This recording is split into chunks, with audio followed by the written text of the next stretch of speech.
caro, quase saiu do Brasil, o Banco Master quase foi vendido, bateu na trave.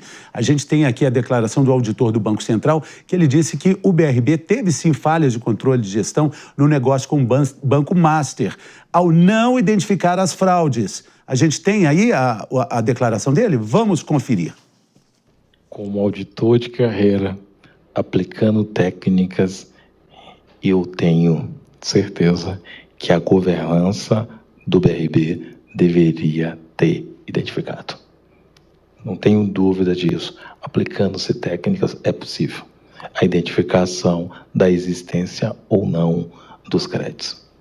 A falha na governança do BRB, e é tanto que o time da supervisão inquiriu muito o BRB em vários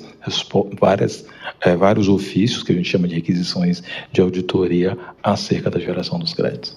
Tem uma pergunta para você em casa que está acompanhando o nosso Morning Show, em casa, no trabalho, no carro. Isso foi incompetência ou foi má fé? Quero fazer a mesma pergunta para o Henrique. Há indícios fortíssimos, como vocês estão lendo aí na tela, né, para quem está assistindo, ou vocês também ouviram, é que o Vorkal está dizendo que não recebeu ajuda de políticos, nem nada do gênero. Mas há indícios fortíssimos em que várias esferas que estão aí sendo tocadas no caso, houve sim algumas pequenas ajudinhas. Agora tem essa coisa da governança do BRB ter falhado, né, segundo essa fala, e de fato aparenta ter falhado sim, má porque fé.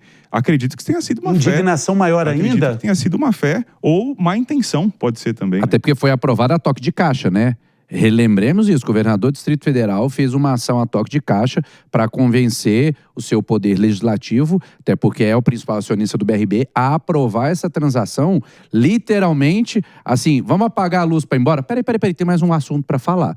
Então a gente também não pode se esquecer que não foi tudo assim, não teve todo esse cuidado que muito bem o auditor apontou. Ali, aquela bolinha que correu na linha da rede e poderia ter caído do lado de cá, só que caiu do lado de lá. Aquela sopradinha. Porque, Jess, tinha muita coisa bem armada. Tem um caso que eu queria repercutir também, dos influenciadores que relatam ter recebido propostas do BRB para se manifestar, né, de forma influencer sobre o caso Master nas redes sociais. De forma neutra e imparcial. De forma neutra, imparcial e paga. Controle de narrativa? Controle de narrativa, crise de dano. A situação do BRB, ela ainda está perdendo o nível do holofote para a situação do Banco Master, mas talvez ela seja mais assustadora. Porque aqui estamos falando de um banco público com várias questões ligadas à previdência, com várias questões ligadas a créditos públicos. Então aí vem um outro debate, que é por que tanto banco público no Brasil, né? Com tanto acionista que no final do dia vira o Estado, isso não é bom. Provavelmente, se fosse um banco privado fazendo essa compra, a checagem teria sido outra, porque afinal de contas eu tenho um conselho de acionistas que vai perder muito dinheiro. Nós também perdemos muito dinheiro, mas os acionistas do Brasil inteiro, do Distrito Federal, muitas vezes não têm. Você acha que a fiscalização seria maior? Muito, porque não teria essa percepção. Porque ali, a realidade sendo posta, o Banco Master dá um prejuízo de 12 bilhões, não apresentando liquidez. Inclusive, Daniel Vorkal, no depoimento, quando perguntado sobre isso, nós fomos pegos de surpresa.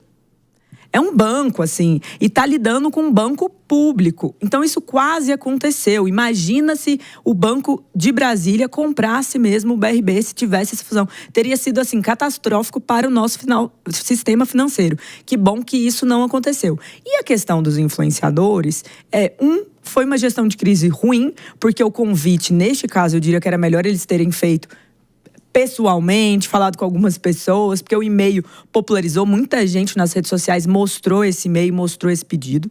E nesta crise, nós já vimos vários influenciadores diferentes, das diferentes áreas, tanto no BRB quanto na situação do Master, que foram convidados a emitirem opiniões neutras, imparciais e defensivas a partir de valores financeiros para fazer publicidade bancária, gestão de crise bancária. Então, é uma coisa que a gente também tem que prestar atenção. Porque talvez uma pessoa vai ver um influenciador que confia em valores altos, valores de 2 milhões por um vídeo. Então vai lá, vê o vídeo e fala, não, tá tranquilo, tá seguro. E não faz nada sobre isso, confia no banco. Então é uma crise de credibilidade do Brasil inteiro. Não é só do nosso sistema bancário. Eu acredito que, tanto do que a Jess trouxe no início sobre a instituição privada, a gente teve uma declaração pública de um CEO de um dos grandes bancos privados do Brasil, que ele deixou muito claro. Ele falou, olha, desde muito tempo nós não recomendamos a compra desses ativos. Ou seja, eles já tinham notado que aquilo não era confiável. E não foi só um grande banco privado. Teve um outro banco que também se manifestou. E agora, em relação aos influenciadores, Fernando, eu acho muito importante esse alerta, inclusive para quem nos acompanha entender que muitas vezes há sim influenciadores que dão uma opinião, mas que por trás não tem lá a hashtag publi, mas está sim sendo pago, está sim sendo motivado financeiramente a emitir uma opinião que às vezes não é favorável para a gente, mas você confia tanto que você pensa, essa pessoa jamais falaria algo, né, para me fazer mal. Então, por isso que é importante você também ter uma segunda opinião, né? Viu uma notícia ali, pesquise, procure outros especialistas do ramo para conferir. Eu vi uma pessoa falando sobre esse tema, deixa eu procurar um outro para ver o que ele acha. Porque, infelizmente, hoje, a gente não consegue ter uma confiança plena. Cuidado se pro seu núcleo de seguidores, nas pessoas que você segue ali, todas tiverem vínculo com isso, que aí você também pode cair numa de, né? De só a validação, né? Exatamente. Se você...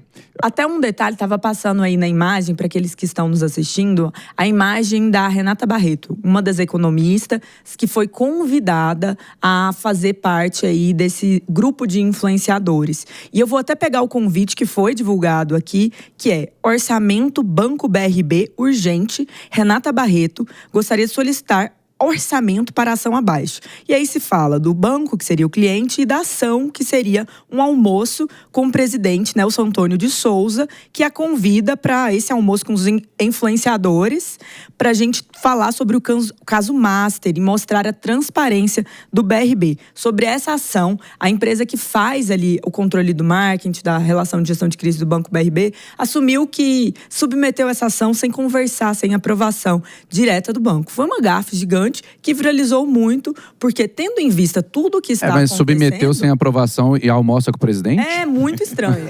Mas, tendo em vista isso, né? Tem muita coisa para falar e eu vou colocar mais coisa ainda, porque agora a gente vai a Brasília.